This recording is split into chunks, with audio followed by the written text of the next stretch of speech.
Hello বন্ধুরা, আমার AZ ব্লগসে সকল বন্ধুকে অনেক স্বাগত জানাই। আজকে আমি তৈরি করছি রাঙা আলু দিয়ে একটা সুন্দর ধরনের মিষ্টি। প্রথমে আমি রাঙা আলুটাকে সেদ্ধ করে নিয়েছি। সেদ্ধ করে নিয়ে অল্প পরিমাণে আটা দিয়ে এটাকে ভালো করে মেখে নিলাম।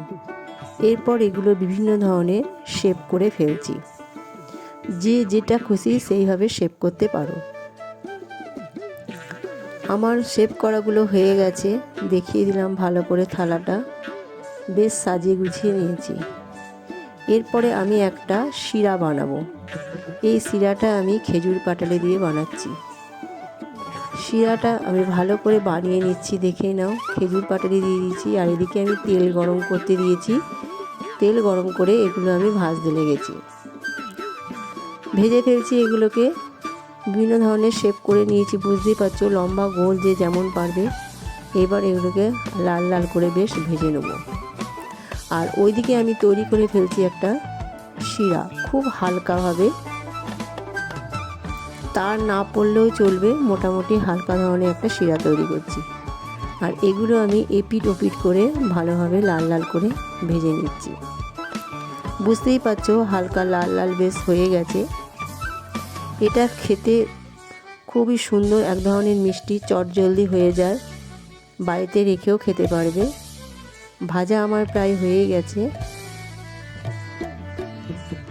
দেখিয়ে দিলাম ভাজা হয়ে গেছে কি সুন্দর, বেশ হালকা লাল লাল করে বেশ ভেজে নিয়েছি। এরপর এই ভাজা মিষ্টিগুলো আমি একটা অন্য পাত্রের মধ্যে তুলে নেব। আরও অনেক আমার আছে, তবে সবগুলো আমি দেখাবো না। মোটামুটি যেগুলো ভেজেছি সেগুলো আমি দেখিয়ে দিচ্ছি। সবগুলো আমার ভাজা হয়ে গেছে। ভাজাগুলো এবার একটা অন্য পাত্রে তুলে নিয়েছি। ভিডিওটি ভালো লাগলে একটা লাইক করে দেবে, আর রেসিপিটা তোমরা বাড়িতে বানাবে, যদি ভালো লাগে কমেন্ট করবে। সমস্ত ভাজাগুলো আমি একটা পাত্রের মধ্যে তুলে নিলাম, বেশ গরম অবস্থাতেই। এরপরে কি করব, গরম অবস্থাতেই আমি এটা ফেলে দেব রসের মধ্যে। দেখিয়ে দিলাম লাল লাল করে ভেজে নিয়েছি।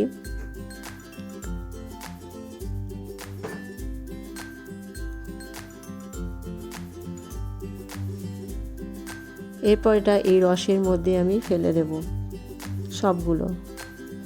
রসের মধ্যে ফেলে দিয়ে বেশ কিছুক্ষণ, বেশ ঘন্টাখানেক আমি এটাকে ঢাকা দিয়ে রেখে দেব। আমার মিষ্টি তৈরি হয়ে গেছে। বেশ ঘন্টাখানেক পরে এগুলোকে আমি তুলে পরিবেশন করে দিলাম। বেশ রসটা ঢুকে গেছে, আরও বড় বড় হয়ে গেছে।